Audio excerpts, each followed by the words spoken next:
Okay, are you ready, singers? Okay, go ahead. This is Calypso. Keep going.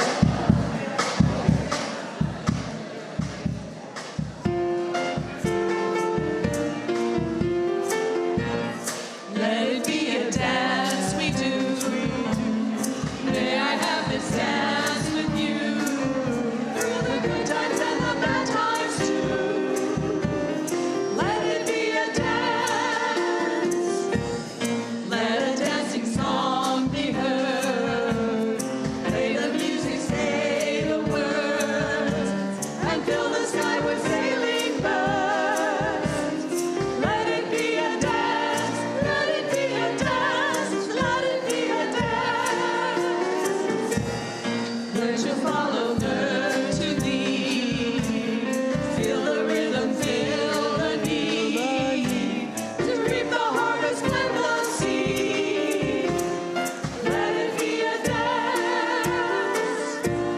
Let it be a dance we do.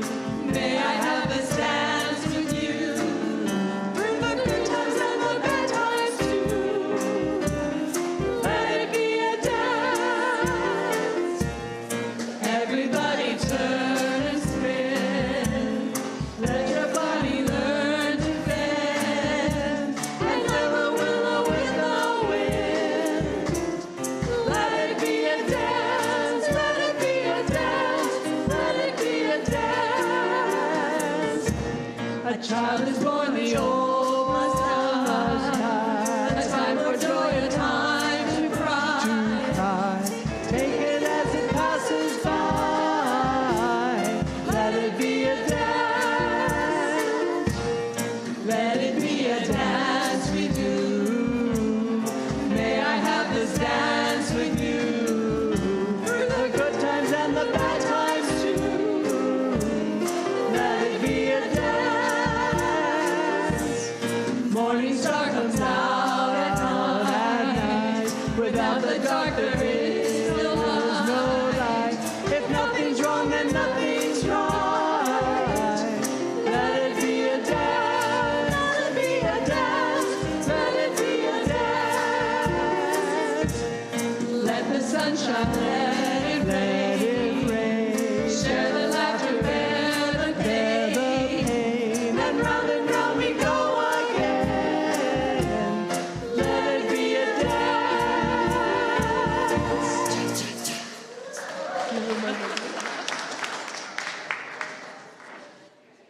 Well, good morning, everyone. My name is Rebecca Riggs. I go with she, her. I'm a long-term member here at VUU, and I'll be the service leader this morning. As a welcoming community of neighbors and friends, let us together make this into a sacred space ourselves. Let us make this sacred space out of the gifts that we give each other, the truths that we share with each other, and the stories that we tell to each other. And let's create this space around a lighted chalice that gives visible form to one light, a light we all see, but may see differently through the windows of our lived experiences, our searching minds, and our beating hearts. Let us worship and light our chalice. Please join in lighting our chalice words. We kindle this flame, symbol of our faith, for the light of truth, the warmth of community, and the fire of love, which calls us to work for justice. Good morning, and welcome to Valley Unitarian Universalist Congregation on this beautiful morning as we glide into our great weather season. I'm Mary Rothschild. I'm wearing 3/4 length sleeves. She, her, your worship associate, and I'm delighted you've joined us in the sanctuary or on YouTube this morning to worship with us. If you're weary and depressed or feeling happy, if you went to the No Kings demonstrations yesterday and lifted your spirits, or took advantage of one of the many fun events this week, if you're wondering where we are going and how we're going to get there, whatever your background or politics, whoever you choose to love, and wherever you are on your spiritual journey, you are welcome here. Let us spend this time together.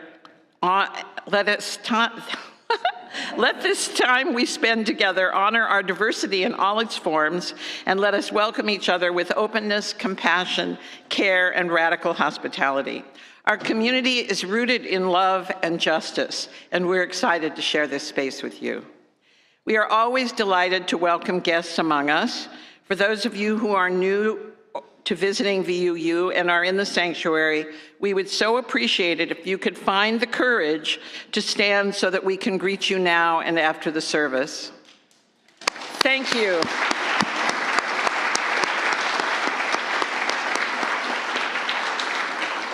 And to all our friends online, if those of us in the sanctuary could wave hello, we can greet each other virtually as well.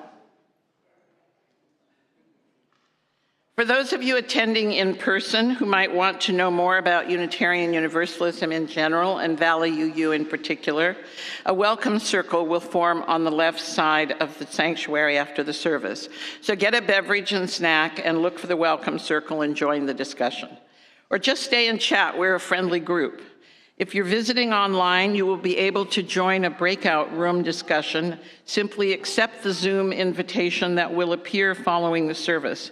To help us stay connected, we invite each adult to take a moment to sign using the visitor's QR code.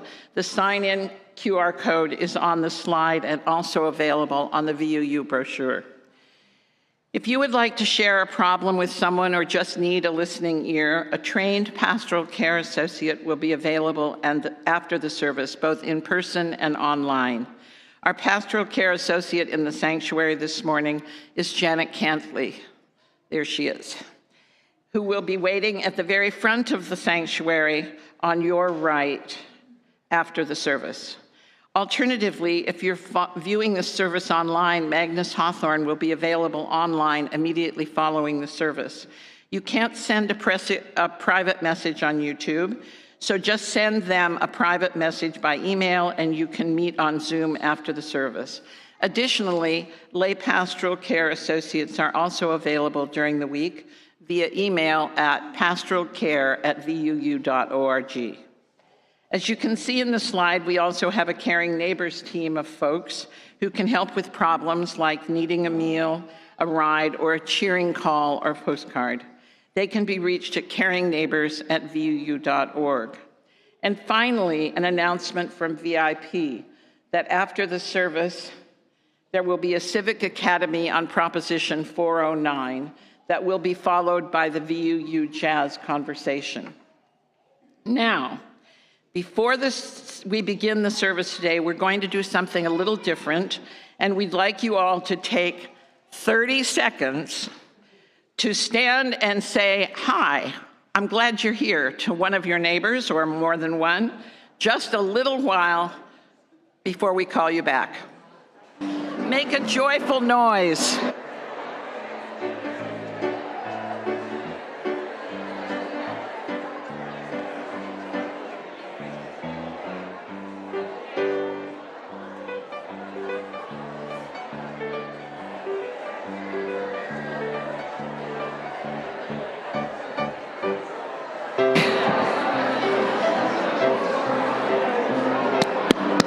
All right, people. I'm going to do the chime. Okay.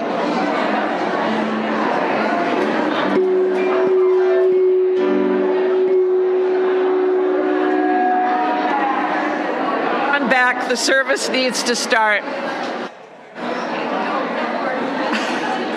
What? Okay, we're going to start with our first song, Come Sing a Song with Me. Please stand as you are able.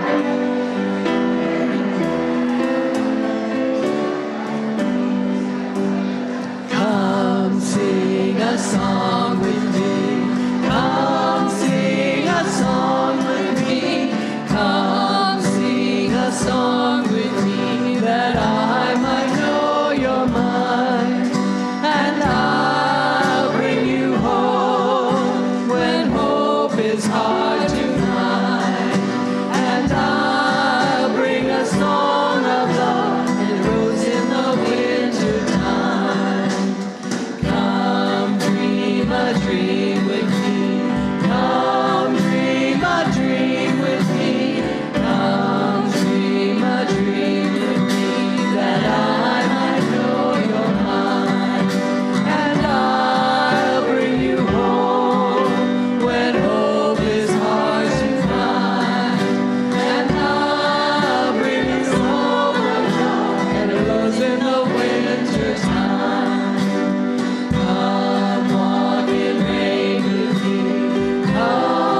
Thank you. Be seated. We're going into our time for all ages, and I want the kids or any young at heart to come front, but as they do that, I want to tell you that we're going to sing them out today to Siyahamba, which is from the African tradition, and the words are in Zulu, Siyahamba kukanyen kwenkos, which is a mouthful. If you don't know it, hopefully the person beside you might, but sing along the best you can, and if you don't get it, just make it up, okay? All right, do we have any more kids to come down front? Oh, I can't do that.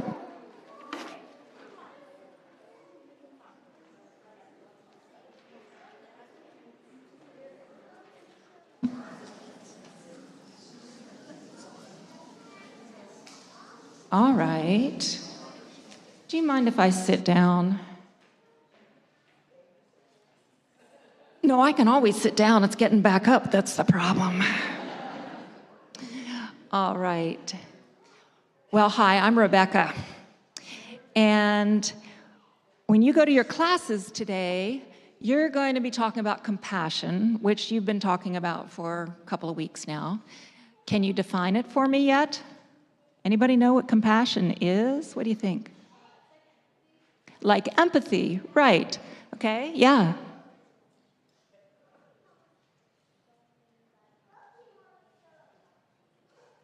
Something that you feel you have to do. Well, let's work on that a little. But you've got the idea. You're feeling sort of sympathetic and caring toward maybe the misfortunes or the not so good things that happen to somebody else. You really care. You try to be kind, okay? So that's what you're going to talk about. Now, the grown-ups left here, they're stuck with me.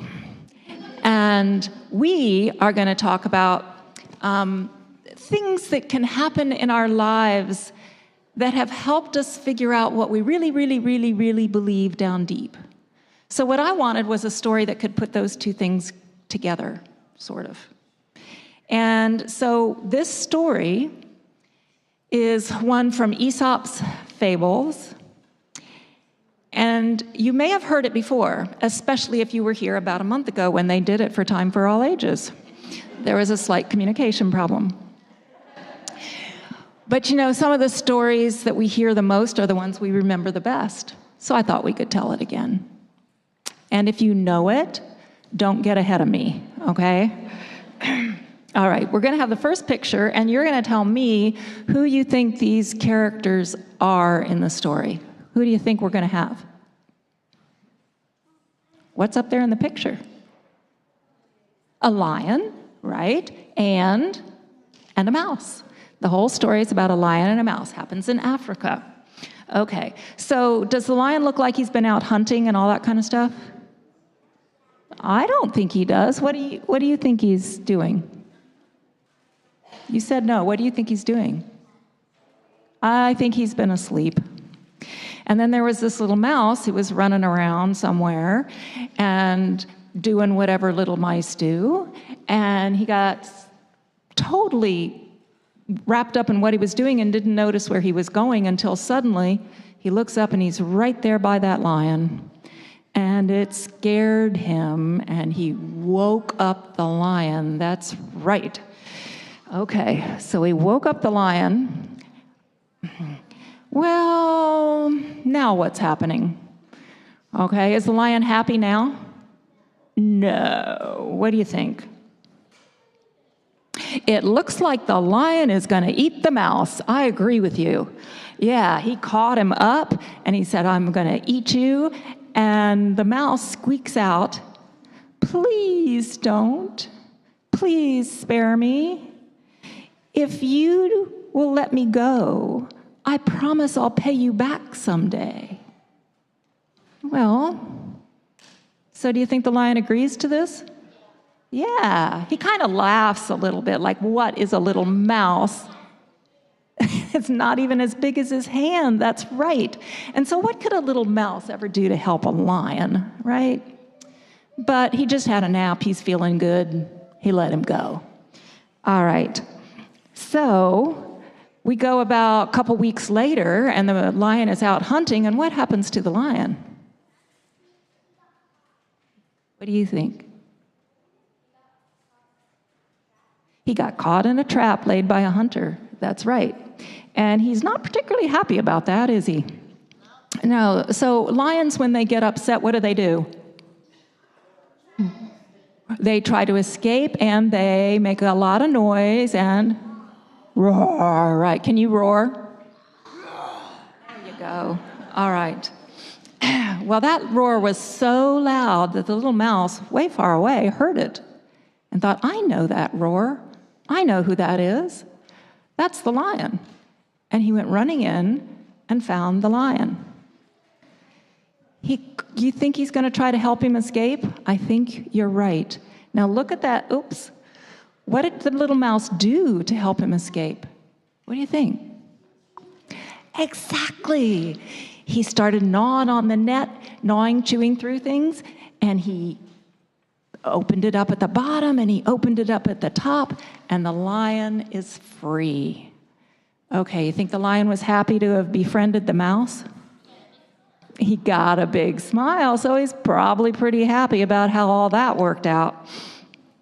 Okay, so even little actions, even kindness and compassion on a little scale, it's never, ever wasted. Never. And because of what happened in the life of the lion and the mouse, now not what they were told by somebody else, but what happened in their life in this story, they began to believe for the rest of their lives about the power of compassion. So when you go to class, I want you to think about the compassion that worked out for both of them, okay? All right, now I'm going to give you your lights, and we're going to try to sing Siyahamba. Siyahamba kukanyan kwenkos. Siyahamba kukanyan kwenkos. Siyahamba kukanyan kwenkos. Siyahamba kukanyan kwenkos. Siyahamba kukanyan kwenkos. Siyahamba kukanyan kwenkos. Siyahamba kukanyan kwenkos. Siyahamba kukanyan kwenkos. Siyahamba, siyahamba, siyahamba kukanyan kwenkos. Siyahamba, siyahamba kukanyan kwenkos. We are marching in the light of God. We are marching in the light of God. We are marching in the light of God. We are marching in the light of God. We are marching, we are marching. We are marching in the light of God. We are marching, we are marching. We are marching in the light of God.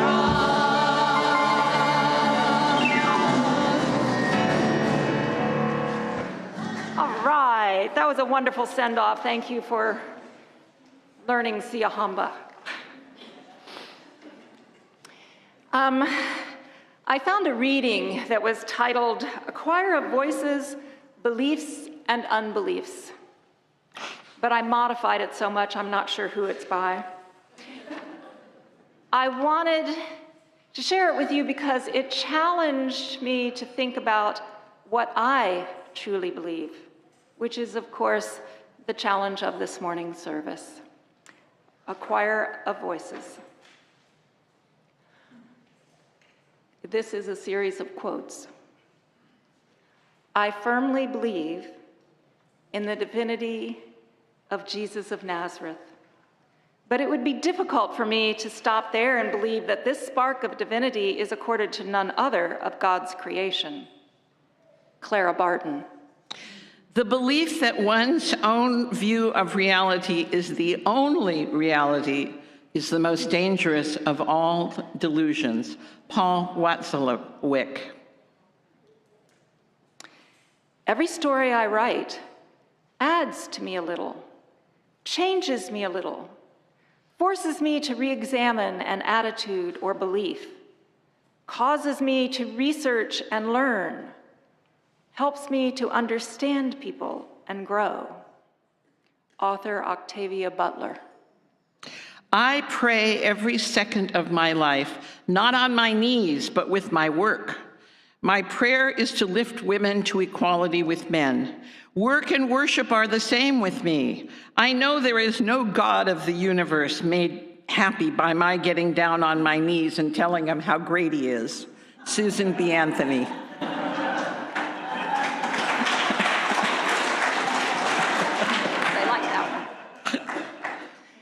The future belongs to those who believe in the beauty of their dreams. Eleanor Roosevelt. Your beliefs will be the light by which you see, but they will not be what you see, and they will not be a substitute for seeing. Flannery O'Connor. I believe that a mind is stretched by new experiences such it can never go back to its old dimensions. Oliver Wendell Holmes. Alice laughed. There's no use trying, she said. One can't believe impossible things. I dare say you haven't had much practice, replied the Queen. When I was your age, I always did it for half an hour a day. Why, sometimes I've believed as many as 6 impossible things before breakfast. Lewis Carroll. What do you believe?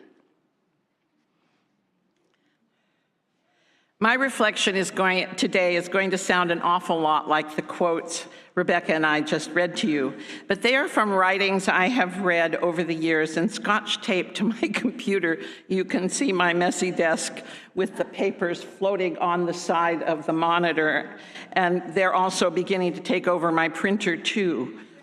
While they help me as I write and consider my place in the world more generally, they don't define what I believe, but they do help me work on achieving what I believe when my world conspires to hold me back for whatever reason. You can see the mess that is my desk on this slide, and the fluttering pieces of paper are the pieces of wisdom or beauty or folly that keep me going in times of stress, depression, or longing for clear purpose. Some, maybe the majority, also guide me to ask the right questions or do the right thing, and they come from ministers I admire, even if I don't know them, poets I love, politicians, the Bible, the Talmud, Brené Brown, Stephen Colbert, and the Beatles, as well as Winnie the Pooh. These quotes are eclectic, in other words, and all have helped me at various times, and they still do. They inspire me, keep me working for change, and help me know how very lucky I am in so many ways, as well as how useless it is to simply worry about bad things instead of trying to change them and make things better. The 2 boys, by the way, are my sons, which some of you know because they went to Sunday school here. And I'll begin with a quote that isn't on my computer, but that you all know I use daily because I've talked about it to you all so many times before, how I start every morning with a VUU revision of the Bible verse my father always woke me with. Quote, "This is the day we are given. Let us rejoice and be glad in it." Now to my computer quotes. One of my favorites, given to me originally by Melissa Bush, is from Brené Brown, and it's helped me to say no occasionally when I really didn't want to do something but felt I should or had to, and has therefore allowed me to say yes when I'm asked to do something I want to do and really mean it. Brown tells us to, quote, "choose discomfort over resentment." Here are some quotes from ministers and rabbis I admire that have helped me in different ways to be a better person. From the Reverend Dr. Forrest Church, Do what you can, want what you have, and be who you are. Church says the hardest part of this is wanting what you have, rather than wanting something else or more. Quote, all you can do is the next right thing, says the Reverend David Glade, who I have no idea who he is, which helps me get unstuck and plow ahead when I am confused or hesitant. And the most important quote in this group is from our own Reverend Earl Holt, which has guided me many, many times. Quote, what good will come of this? Earl's question has inspired me to go ahead with many things that are good, but has as often stopped me from doing something that wouldn't really bring obvious good to anyone and might have even been harmful or mean. Unfortunately, I have that possibility in me, but Earl's question helps me resist my not-so-great instincts. From the Bible, I try to remember 1 Peter 3:15, always be prepared to give an account of the hope that is within you. And from the Talmud, Micah 6:8 and the commentary, I lean on, and I really do lean on this one, do not be daunted by the enormity of the world's grief. Do justly now. Love mercy now. Walk humbly now. You are not obligated to complete the work, but neither are you free to abandon it. From the great Presbyterian theologian Frederick Beaker, quote, here is the world. Beautiful and terrible things will happen. Don't be afraid. From the Reverend Dr. Galen Gingrich, quote, God is not an object like an apple, but rather an experience like the experience of beauty. And from Stephen Colbert, I treasure his belief that, quote, joy is the infallible sign of the existence of God. And from the politician John Kerry, who explained that after his experience in a battle on the Mekong River, he and his shipmates know and still say to each other, every day is extra. Nelson Henderson teaches me that, quote, the true meaning of life is to plant trees under whose shade you do not expect to sit. And Winnie the Pooh reminds me, quote, how lucky am I to have something that makes saying goodbye so hard? And the Beatles continually remind me that, in the end, the love you take is equal to the love you make. Karen Salmonson tells me, quote, to view your life with kind sight. Stop beating yourself up about things from your past. Instead of slapping your forehead and asking, what was I thinking? Breathe and ask yourself the kinder question, what was I learning? I also have 3 poems or verses of poems pasted on my monitor. The first is by Ellen Bass. Quote, relax, bad things are going to happen. There's a Buddhist story of a woman chased by a tiger. When she comes to a cliff, she sees a sturdy vine and climbs halfway down, but there's a tiger below. And 2 mice, one white, one black, scurry out and begin to gnaw at the vine. At this point, she notices a wild strawberry growing from a crevice. She looks up, down at the mice. Then she eats the strawberry. So here's the view, the breeze, the pulse in your throat. Your wallet will be stolen. You'll get fat. Slip on the bathroom tiles of a foreign hotel and crack your hip. You'll be lonely. Oh, taste how sweet and tart the red juice is, how the tiny seeds crunch beneath your teeth. And another poem by Terry Tempest Williams, quote, once upon a time when women were birds, there was a simple understanding that to sing at dawn and to sing at dusk was to help heal the world through joy. The birds still remember what we have forgotten, that the world is meant to be celebrated. And I depend on William Blake's words, joy and woe are woven fine, a clothing for the soul divine. Under every grief and pine runs a joy with silken twine. It is right it should be so. We were made for grief and woe. And when this we rightly know, safely through the world we go. And from the great neon artist Robert Montgomery, and it's about this big. The people you love become ghosts inside of you, and like this, you keep them alive.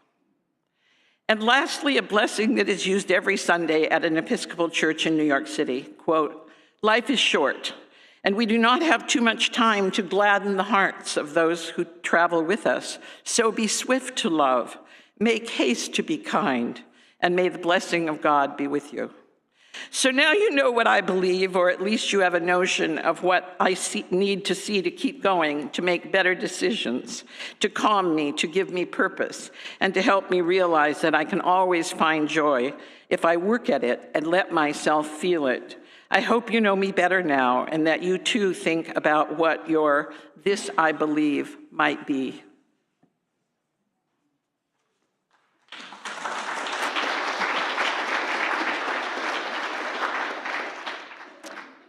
And now we go into our time of meditation. I want to invite you to participate in any of the rituals that we have over there. Lighting a candle, moving a stone, adding water to the fountain. You can do this at any time. Or just stay seated to breathe into the moment. In other words, open yourself to whatever your heart needs. And as we pause, may we gently acknowledge and hold our concerns or our sorrows. There are many in today's world.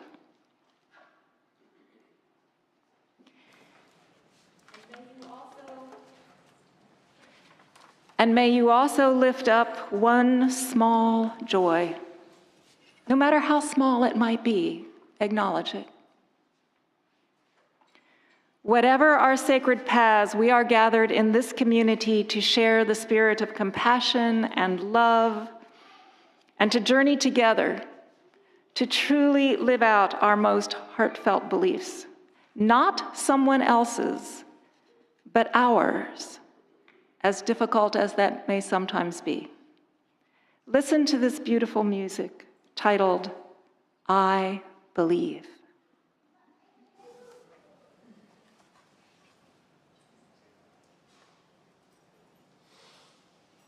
Even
Thanks so much to the singers and for Janice on the beautiful music.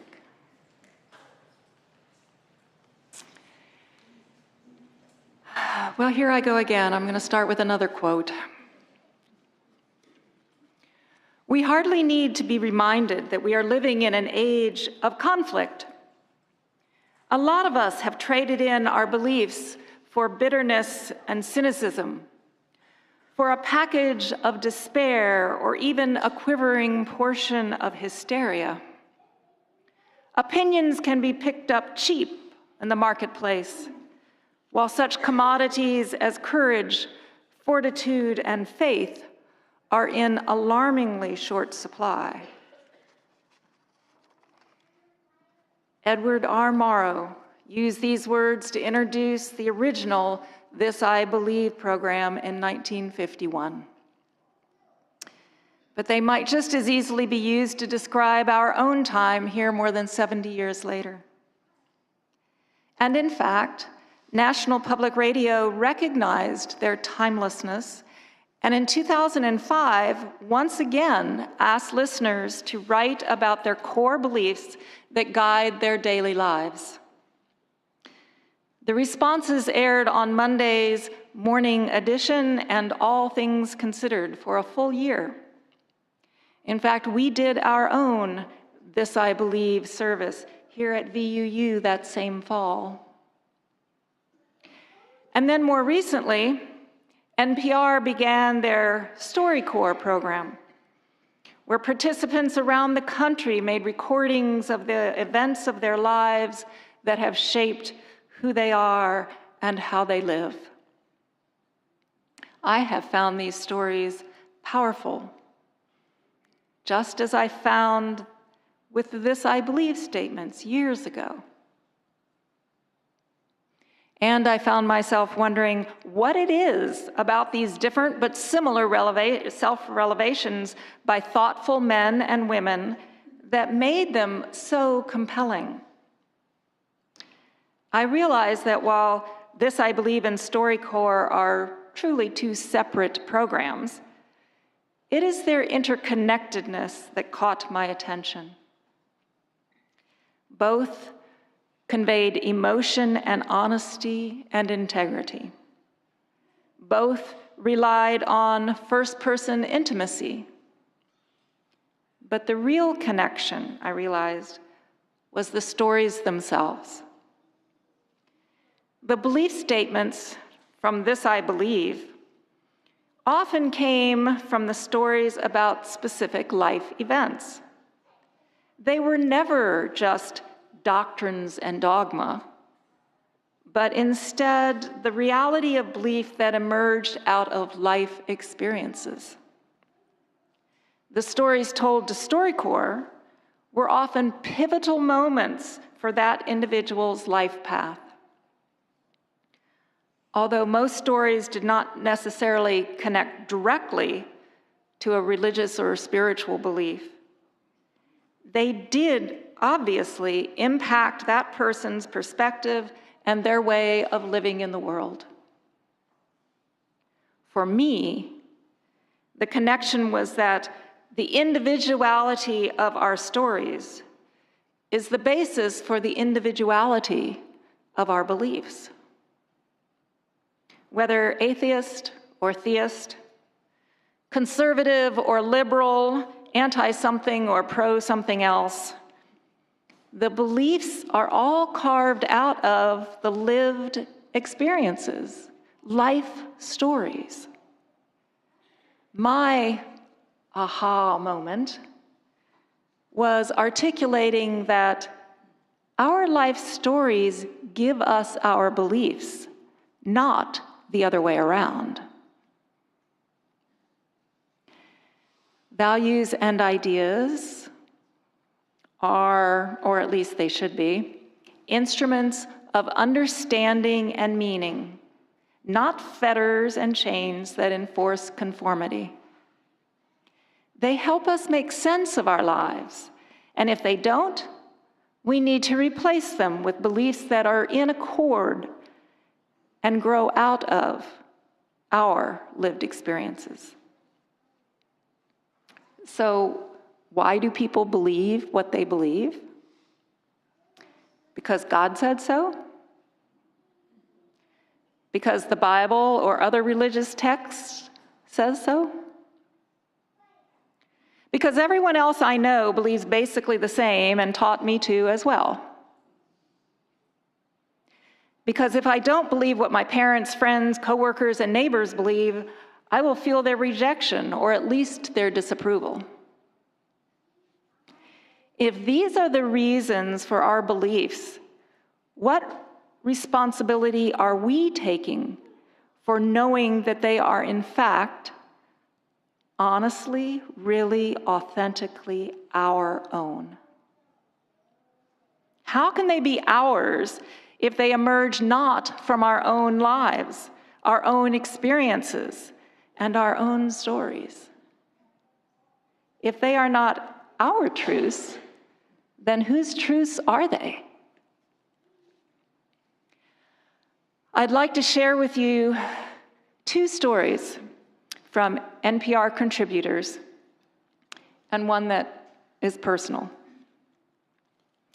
These are these people's personal belief systems and the life experiences from which they emerged.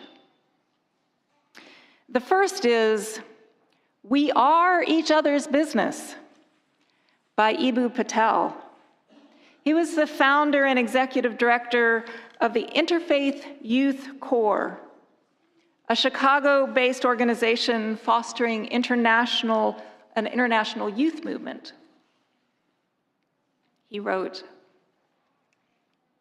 "I am an American Muslim. I believe in pluralism. In the Holy Quran, God tells us, 'I created you into diverse nations and tribes that you may come to know one another.' I believe America is humanity's best opportunity to make God's wish that we come to know one another a reality."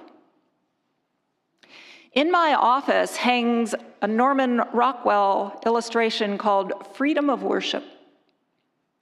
A Muslim holding a Quran in his hand stands near a Catholic woman fingering her rosary. Other figures have their hands folded in prayer and their eyes filled with piety. They stand shoulder to shoulder, facing the same direction, comfortable with the presence of one another, and yet apart. It's a vivid depiction of a group living in peace with its diversity and yet not exploring it. We live in a world where the forces that seek to divide us are strong. To overcome them, we must do more than simply stand next to one another in silence. I attended high school in the western suburbs of Chicago. The group I ate lunch with included a Jew, a Mormon, a Hindu, a Catholic, and a Lutheran. We were all devout to some degree, but we almost never talked about religion. Somebody would announce at the table that they couldn't eat a certain kind of food or they couldn't eat at all, and that was for a brief period of time. We all knew religion hovered behind this, but nobody ever offered any kind of explanation other than, "My mom said." And nobody ever asked for more. A few years after we graduated, my Jewish friend from the lunchroom reminded me of an experience we both wish had never happened. A group of thugs in our high school had taken to scrawling anti-Semitic slurs on classroom desks and shouting them in the hallway. I did not confront them. I did not comfort my Jewish friend. Instead, I averted my eyes from their bigotry, and I avoided my friend because I couldn't stand to face him. My friend told me he feared coming to school those days, and he felt abandoned as he watched his close friends do nothing. Hearing him tell me of his suffering and my complicity is the single most humiliating experience in my life. My friend needed more than my silent presence at the lunch table. I realize now that to believe in pluralism means I need the courage to act on it. Action is what separates belief from an opinion. Beliefs are imprinted through action. In the words of the great American poet Gwendolyn Brooks, we are each other's business. We are each other's harvest. We are each other's magnitude and bond. I cannot go back in time and take away the suffering of my Jewish friend, but through action, I can prevent it from happening again. My belief, we are each other's business. Do you have a story of standing by silently that you now regret? Or do you have stories of when you acted because your heart told you, we are each other's business? Our lived experiences shape our beliefs. The second story is called Mysterious Connections That Link Us Together by Azar Nafisi. She's an Iranian-born writer who was fired from the University of Tehran for refusing to wear a veil. She now works at Johns Hopkins. She wrote, I believe in empathy. I believe in the kind of empathy that is created through imagination and through intimate personal relationships.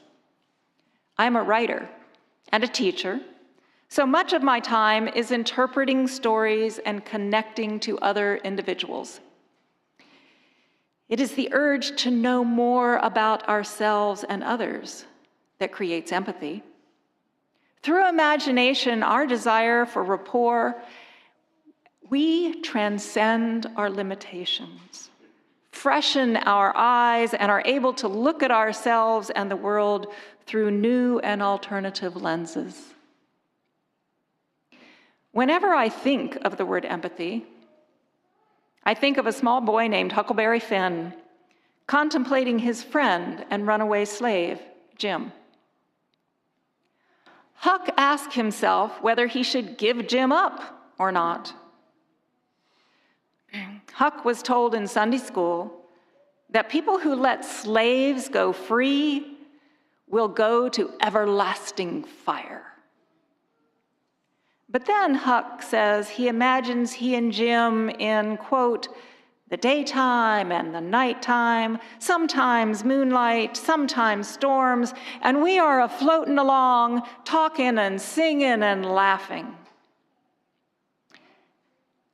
Huck remembers Jim and their friendship and their warmth. He imagines Jim not as a slave, but as a fellow human being, and decides, all right then, I'll go to hell. What Huck rejects is not religion, but an attitude of self-righteousness and inflexibility. I remember this particular scene from Huck Finn so vividly today because I associate it with a difficult time in my life. In the early 1980s, when I taught at the University of Tehran, I, like others, was expelled. I was very surprised to discover that my staunchest allies who stood up for me and argued for me were two students who were very active in the university's powerful Muslim Student Association. These young men and I had engaged in very passionate and heated arguments. I had fiercely opposed their ideological stances. But that did not stop them from defending me. When I ran into one of them after my expulsion, I thanked him for his support. We are not as rigid as you imagine us to be, Professor, he responded. Remember your own lectures on Huck Finn? let's just say he's not the only one who can risk going to hell. This experience in my life reinforces my belief in the mysterious connections that link individuals to each other despite their vast differences. No amount of political correctness can make us empathize with a child left orphaned in Darfur, or a woman taken to a football stadium in Kabul and shot because she is improperly dressed. Only curiosity about the fate of others, the ability to put ourselves in their shoes, that's the magic of imagination. It creates a shock of recognition. Without this empathy, there can be no genuine dialogue, and we as individuals and nations will remain isolated, segregated, and fragmented.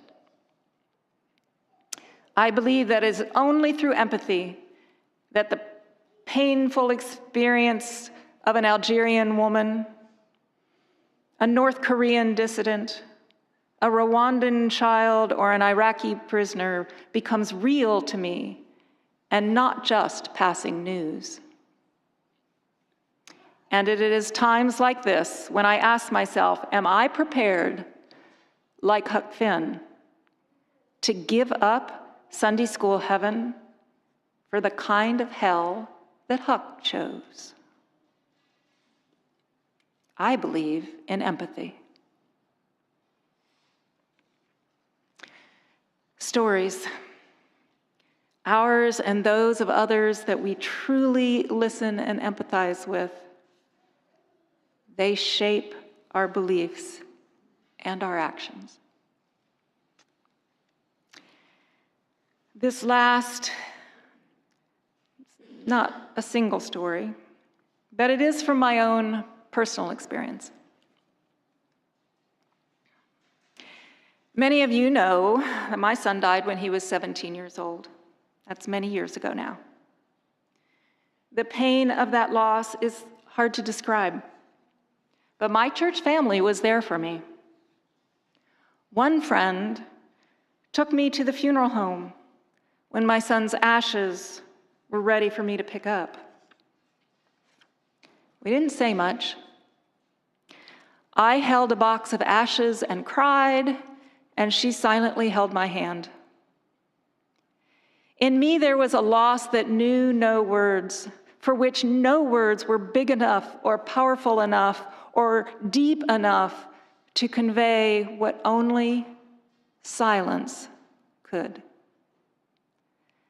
She stepped into that devastated interior landscape to witness silently with her presence. If we could hang on together long enough, perhaps I could find a way to believe this loss would not kill me. Another friend took me out to lunch. It was Sunday after service, and she simply listened as I tried to process all that happened. She offered no platitudes, no judgment, simply a listening and caring presence. There was something in a silence that followed just the right words, the ones that fell unbidden from her lips, surprising us both with their astonishing, obvious truth. For many months, friends offered me their presence for whenever I needed to lean on their strength. Since that time, I have tried not to hesitate to be in the presence of others for whom I could do nothing. If I am torn about how to help in time of friends' needs, I trust the inner voice that says, just go. Just be there. Presence is a noun, not a verb. It's a state of being, not doing. Sometimes states of being are not particularly valued in our culture. which places such an understandably high priority on doing. Yet true presence, or being with another person, carries with it a silent power to bear witness to a passage, to help carry an emotional burden, or to begin the process of healing. In it, there is an intimate connection with another that is perhaps too seldom felt in this society. I believe in the power of presence. So, what we know is what our lives tell us. What the stories of our lives require of us is to honestly confront the truths that our own lives teach us, and to bravely speak those truths when we need to. It's not easy. Either to think through our stories and articulate our beliefs, or to speak out and live out those beliefs. But I invite you to start the process.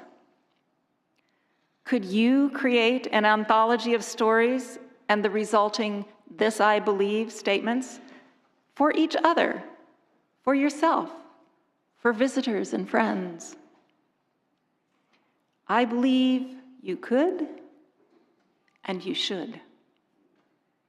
I hope we do another service sometime in the near future, maybe as soon as this spring, like we did in 2005, where the stories and the resulting "this I believe" statements come from you here in this congregation.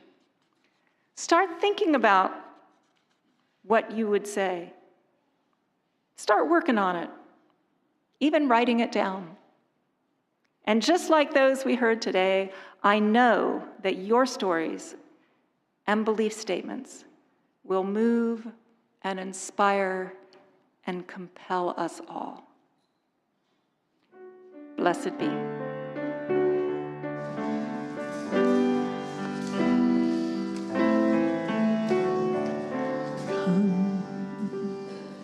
Come sing a song with me. Come dream a dream with me.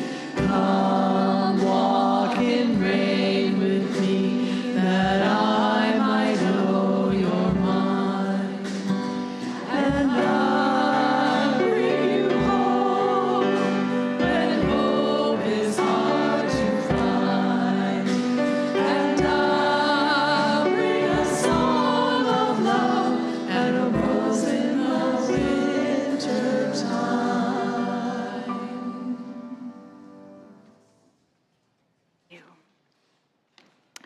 Well, now we go into our time for offering.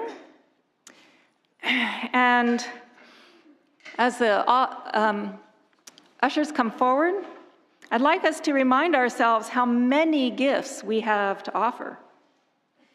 We give to remember that we are part of something so much bigger than we are. We give because we believe in community and in music and in sharing our stories. And that makes this a sacred space. So as the ushers come forward, relax and listen to the special music that reminds us to live life to the absolute fullest. Because living to our fullest is how we become aware of what is important in our core.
Thank you.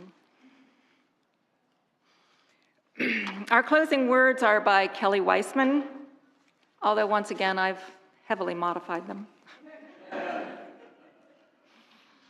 May you hold fast to what your life has taught you. May you question everything.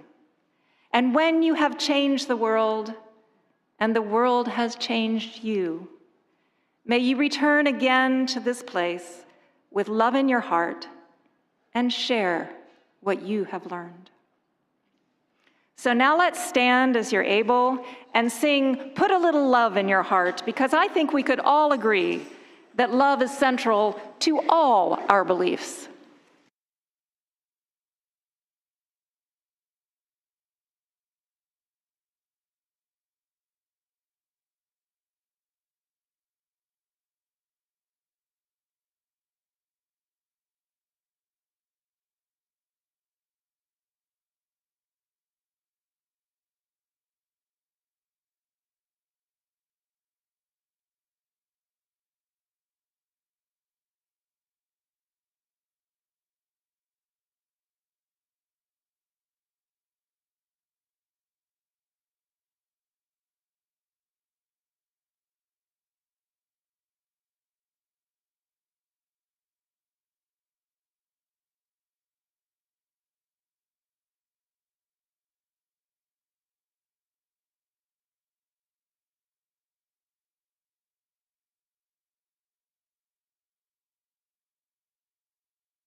Now please join me as we go say our extinguishing words.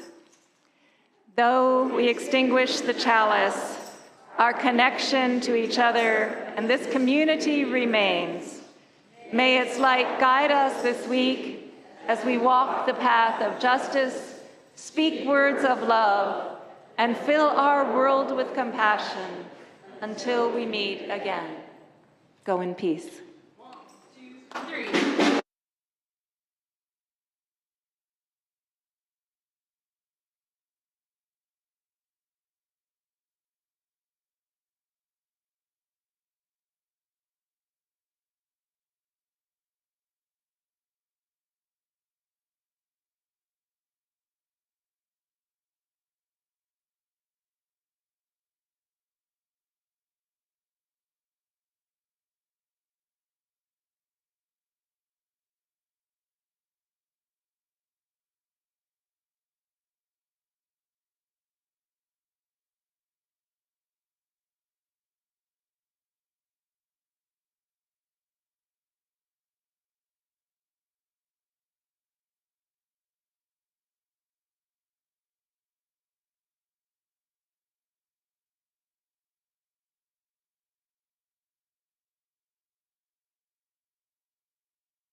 If you're staying for the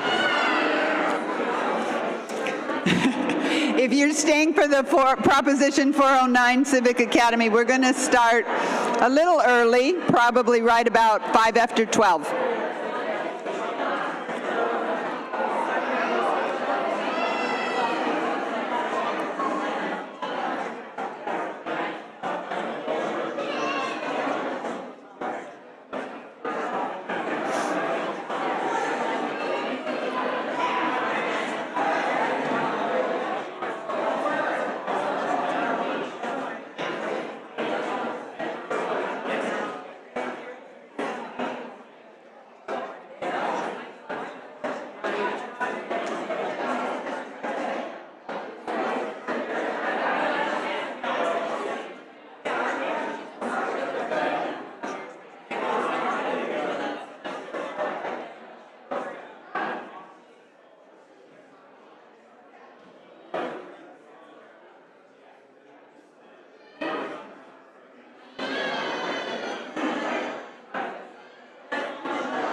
trying to get me in trouble.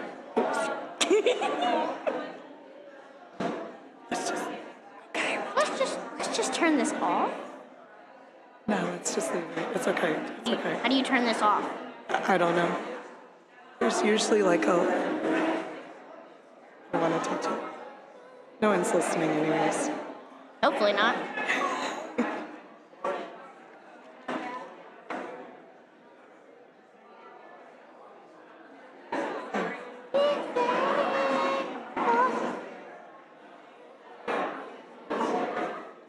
Ooh, sticky note.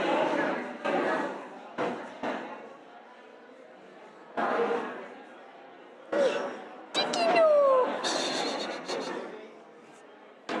Oops. Oh, I'll do that.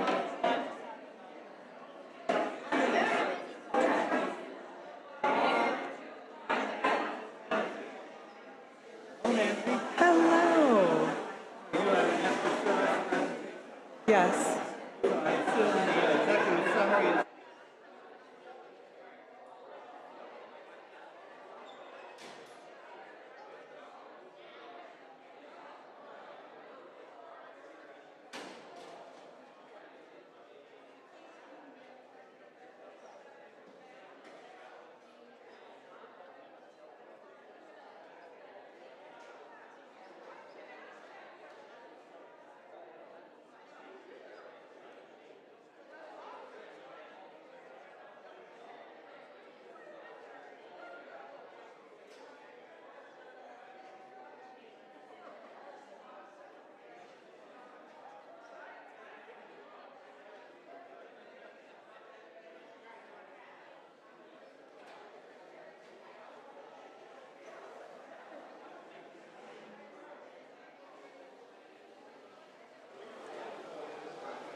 We're going to start the Proposition 400 initiative discussion, Civic Academy, in 5 minutes. So we're going to start a little early, 5 minutes, if you want to come on down.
If you're interested in staying for the Proposition 409 Civic Academy, we're going to start in 2 minutes. 2 minutes.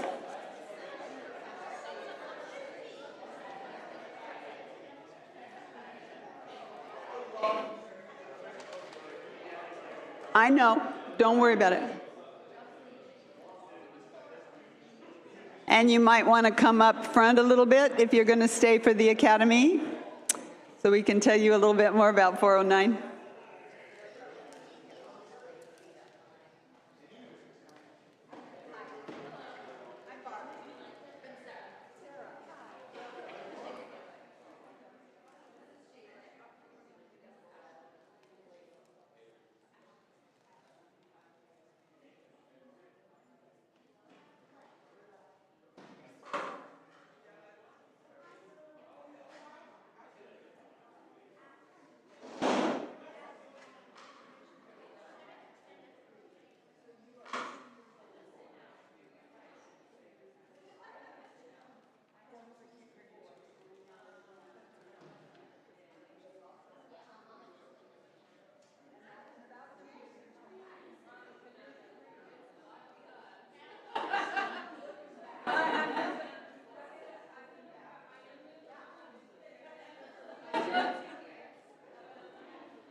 All right, we're going to go ahead and get started. Thank you for staying.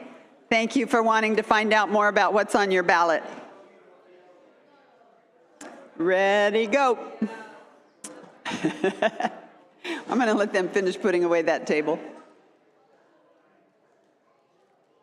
If you're at the back and in conversation, I would ask you to either take your conversation outside or come up to the front and participate.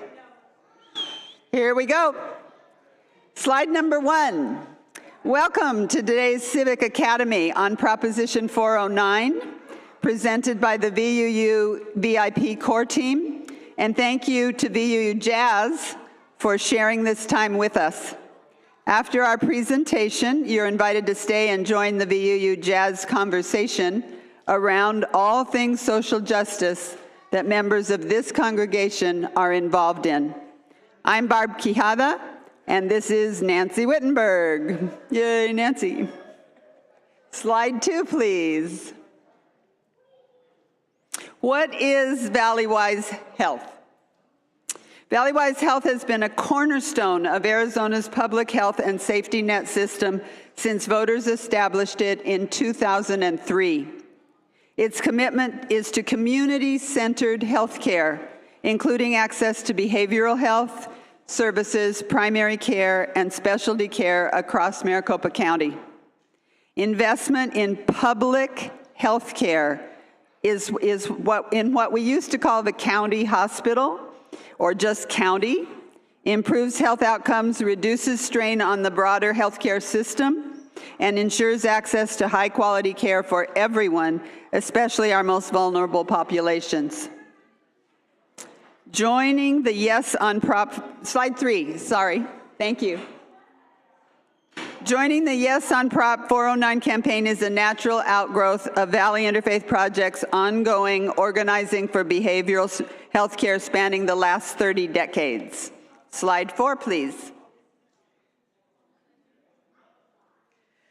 Funds approved for Prop 409 will strengthen the systems that impact community health, allow equitable access, and reinforce the healthcare safety net for the most vulnerable.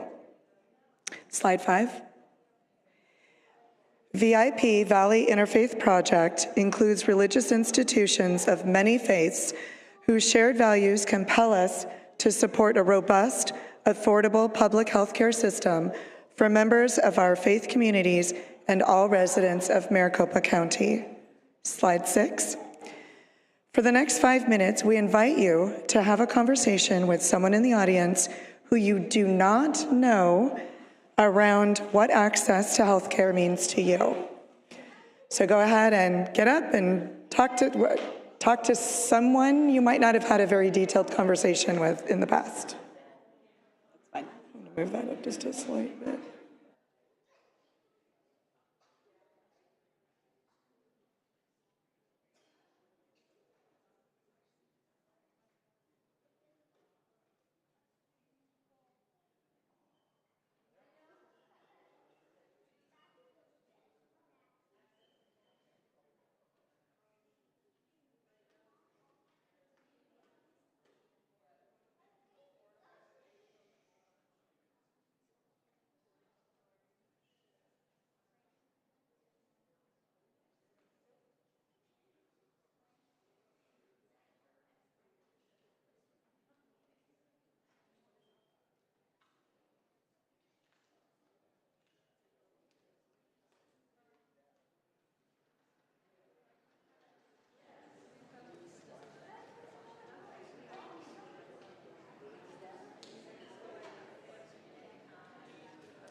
Hands.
Their minute to finish up a conversation about accessing health care for you or someone you know.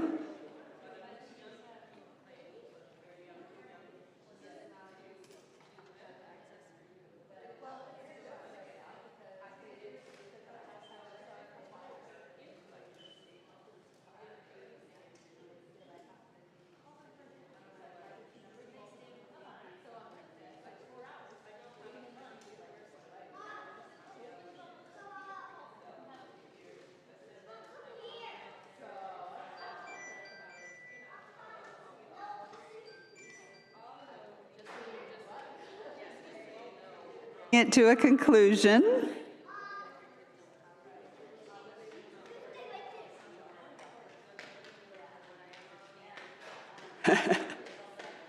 Hardest part.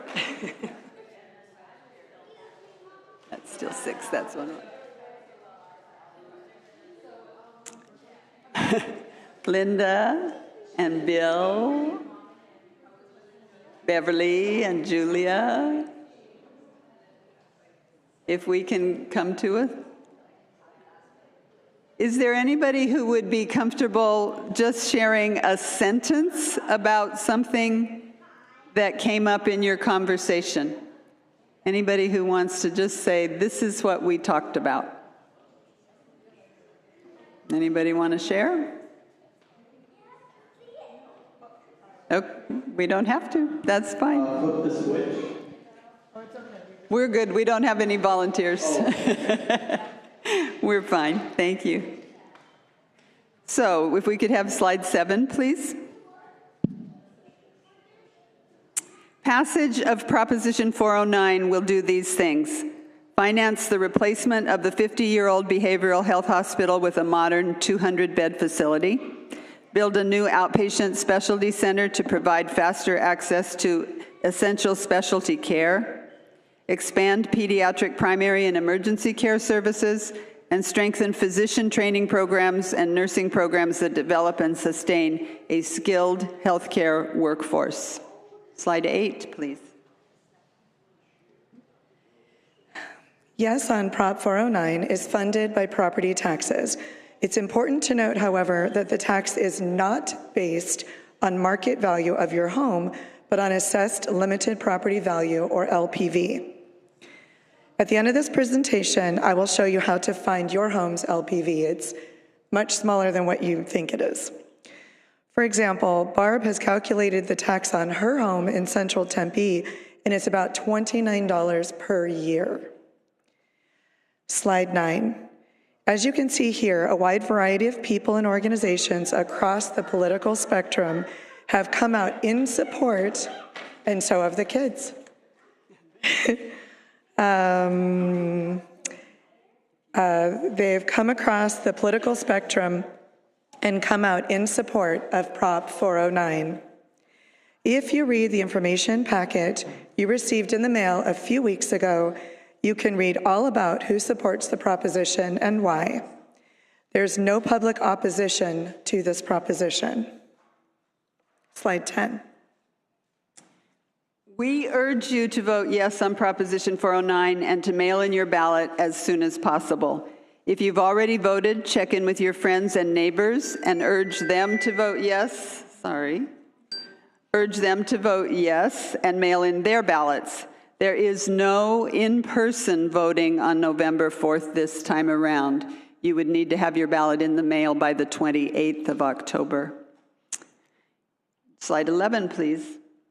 Here are some other ways that you can support this ballot proposition. And we don't have it up there, but just so you know, if you're really interested in the work that VIP is doing on this and other issues, we're meeting tonight as an assembly, and you would be more than welcome to join that assembly. It's at St. Francis Xavier in Phoenix, and we can give you more information about that after this. It's Monday, not tonight. Not tonight, Monday, tomorrow. Tomorrow at 6:30. If you really want to help, slide 12, please. If you really want to help on Proposition 409 and to meet others outside of your VUU circle of friends, here are some opportunities. I'm willing to carpool from Tempe to the door-knocking event on the 27th. If you're interested in joining VIP members and others in this neighborhood, it's on the west side of Phoenix, get out the vote outreach on the west side. Slide 13 and 13, please. Does anybody have any questions? Okay, then we're going to go to the slides, Ryan, please, that Nancy's going to explain, about how to calculate what your tax would be. Okay, so I made this fairly simple. If you want to just see what your LPV is, feel free to use the QR code. That's to the county assessor's office. And that's if you're in Maricopa County. If you're in Pinal or something else, it's a different website. But if you use the QR code, it's going to take you to the upper left corner. You're going to put your address, you're going to put the numbers, and the street. You're not going to put north, south, east, west, drive, street, place, none of those. You press enter. Next slide. Then there's going to be several sections. The only one that matters at this moment is real property. And that should have your house, your name on there. And in case if anyone was wondering, this is all public record. So anyone could find out anyone else's location this way. But anyways, so APN, you click on that number. And next slide. And you're going to scroll down. Again, there's a bunch of sections. The one that matters is the valuation information. And it'll see. So in this particular example, the house sold 2 months ago for $615,000. And the tax would be a little bit less than $3 a month. So if your house is worth about $300,000, it'd be about $1.50 a month. If your house is worth $1.2 million, it would be about $6 a month. So when the amount of taxes that they're saying it's minimal. You won't even feel it. Any questions? Because that's it. Okay. Thanks for staying for our presentation. Julie's here and Anne is somewhere else.